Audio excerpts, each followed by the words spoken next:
Mafhungo nga Rofhiwa Tshikovhele.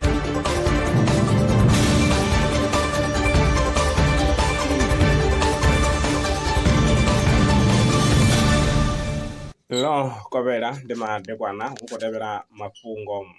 Modele wa zwa mbalo wo wana uri hu na khonadzeo khulwane ya uri vhadzulapo vha uvhelelaho phesenthe dza 30 vha vharema vha ḽa Amerika vha na vhomakhulukuku vha Afrika vha no fana. Izwo zwo dzumbululwa kha bammbiri ya tsedzuluso yo gandiswaho kha dzhenelo ya The American Statistician. Ngudo yo ḓitika nga data u bva kha vhathu vha bebwaho vhukati ha ṅwaha wa 1960 u swika ṅwaha wa 1965. Tsedzuluso yo rangwa phanḓa nga Stanford University. Tsedzuluso ntswa yo thudzela kule fhungo ḽa uri thaidzo ya u sa kona u guda ine i kwamesa u vhala, dyslexia, i vhangwa nga dzhini nthihi sa shumi zwavhuḓi vhuluvhini.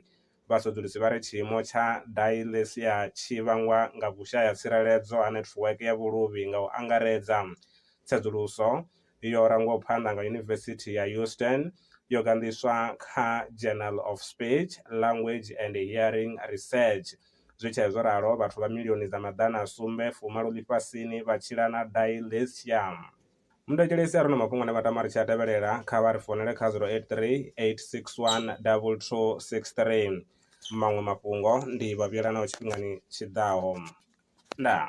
Lwa miṅwaha i fhiraho fusumbe dzina ḽithihi fhedzi ndi ḽone ḽi bvaho phanḓa ku endedza vhadzulapo vha ḽa Afrika Tshipembe. Mulaudzi Transport Service ndi khamphani yavho ine ya vhaendedza u ya na u vhuya mishumoni nyendo dza kule na tsini hu tshi katela na u welekanya mikano ya mashango a tsini na Afrika Tshipembe. Ri vhaendedza vha swika hune vha khou ya vho tsireledzea. Arali vha tshi ṱoḓa u bva nga tshigwada u dzhenela vhuṱambo vhufhio na vhufhio kha vha ri fhulufhele ngauri ri ḓo vha swikisa nga tshifhinga. Vha nga ri kwama kha nomboro dzi tevhelaho 083 227 0606. Mulaudzi Transport Service. No place is too far to reach.